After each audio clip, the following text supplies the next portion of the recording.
Nagulat ako doon sa tupa. Gumanong bigla eh. Magandang araw sa lahat ng kaswabe natin. We are here sa Lipa, Batangas and we are invited by Kia Philippines para i-celebrate ang kanilang 5th anniversary. Pero hindi lang dyan nagtatapos kasi katabi natin ang new Kia Seltos 2024. Nagkaroon kami ng Drive Media event. Bitbit namin dito ng mga Kia Seltos automobile. I think nasa 15 or 20. So bawat automobile, meron kaming 4 na pasahero. Nagpalitan kami, driver, tapos naging pasahero. Magkaroon lang tayo ng quick impression. This is the first time na nakahawak ako ng isang Kia Seltos. Kasi doon sa kanyang predecessor, nakita ko lang sa photo, hindi pa tayo nagkaroon ng in-depth review. When it comes sa kanyang image or look, it's very beautiful, practical, athletic. Akala mo yung kanyang front fascia, it's like the styling of those mid-size SUV.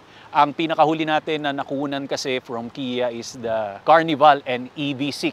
So this one is the top trim level 1.4 liter turbocharged that gives 140 horsepower and 242 Newton meter of torque. Yung lower trim level niya na naturally aspirated 1.5 liter. Mas mababa na rin yung horsepower no, na nasa around 110 or 114.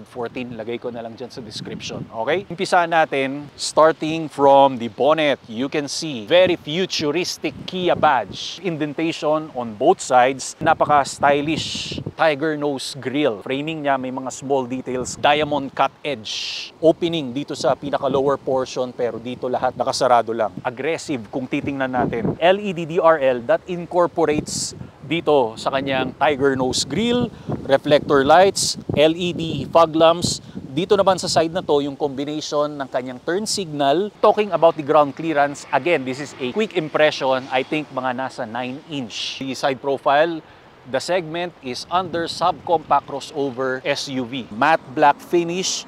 Sa kanyang wheel well, you have two-tone alloy wheels. Very different compared doon sa kanyang lower trim level. Kasi yon medyo boring ng konti, it's gunmetal. It is 215, 60, and R17. Blacked out side mirror, two-tone finish body color, piano gloss black, and white pearl yung nasa baba natin. Dito lang, may two-tone body color sa ganitong klaseng trim level kaswabe. Para siyang dark chrome, you know? Center brake over angle is doing good. Blacked out the A pillar, B pillar. The continuation goes here, the new Kia badge, yung wiper, okay? So wala masyadong malalanding font dito. Ito lang yung Seltos na nakikita natin. Full length rear tail lights dito. So combination na rin siya ng reflector lights. Same thing kung ano yung nangyayari sa front fascia niya. Meron siyang incorporation sa front grille. Ito rin pagdating dito sa Kia badge. So when we open this, unfortunately kaswabe, hindi siya power tailgate. Maganda naman yung pinaka-cargo space natin. May mga snacks tayo, yung bag natin.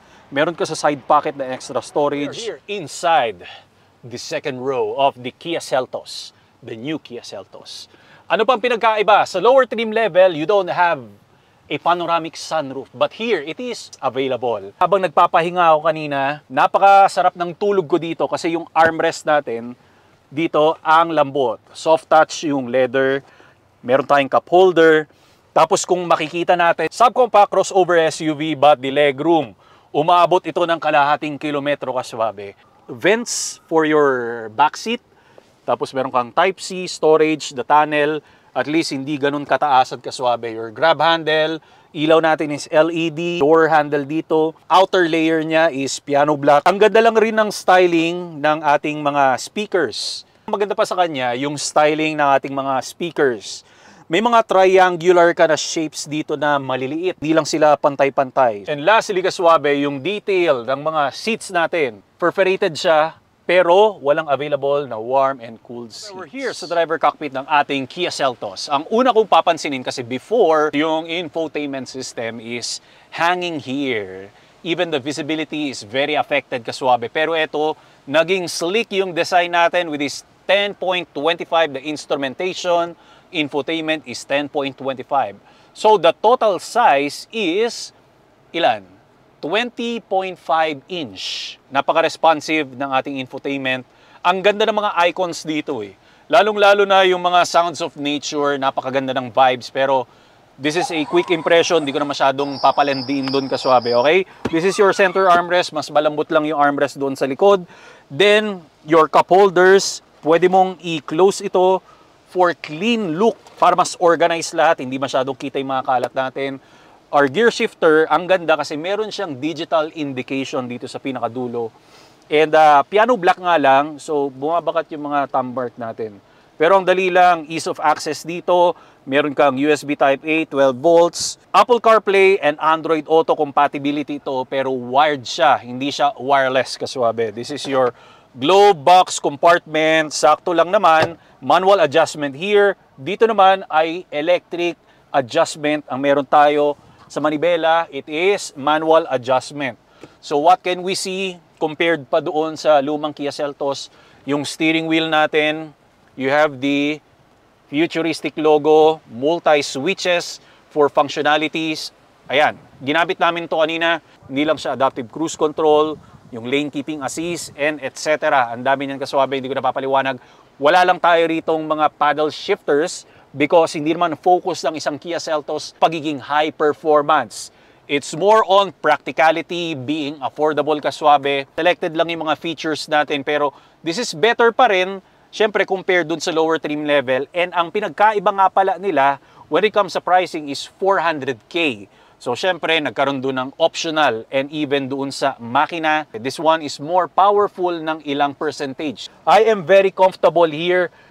Papakita ko naman sa inyo kung ano ang impression natin taking this one para sa isang test drive experience. Introducing Atto Sport. Kaswabe, this one is the world's most innovative mobility scooter that we can get para sa ating lifestyle and sa mga kababayan natin na PWD. Madali lang to. Comes with 2 separate parts na pwede mong gawing trolley at the same time. Installed nga pala doon sa harap ang iyong illuminated LCD display for you to see the performance and enhanced lighting system para sa safety precautions pag nasa road ka or sidewalk na pwede mong ilagay sa sports car or regular car na trunk kasi maliit lang ito and very lightweight. Within seconds, ang dali lang i-assemble. Up to 10 speed ang kanyang taglay and 10 kilometers per hour ang kanyang maximum na pinartneran mo ng shock-absorbing flat-free tires for advanced performance and auto braking system. At hindi lang sa kotse, mantakin mo, pati sa tren, pwede. And flight approved ang ating baterya. Meron tayong lisensya. So, ibig sabihin, pag nag-travel ka around the world, kayang-kaya mo itong ilagay sa cabin at ibaba mo, ma-assemble mo kagad ito. Ang design nito ay talagang super passionate sila para ipakita sa inyo ang performance. So, ganun lang yon. Be active, be free, be yourself by Atto Sport. Ang link ay nasa description below para i-check mo na lang, kaswabe. Kaswabe, here we go. Take off from Kia BGC to Old Grove Farmstead, Lipa, Batangas was so delightful.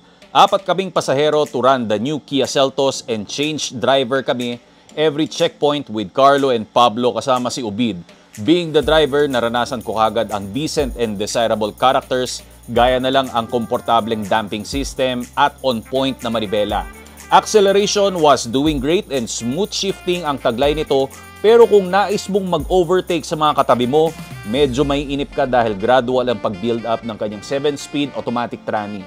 Very accurate on its given specs which is acceptable on its segment na may 4 na pasahero. On its stopping power, I do not suggest, kaswabe, na tumutok ka sa bumper. At least 4 na sasakyan ang pagitan pag nagmamaneho ka sa freeway with a speed of 100 kilometers per hour dahil kailangan mo lagyan ng mas mabigat na pag-apak para mas maging safe. Best key features are the cooled leather seats which is electrically adjusted and smart drive mode which adapt on your preferred driving capability which can be power efficient and saves more fuel. Kaswabe, this is just a quick impressions.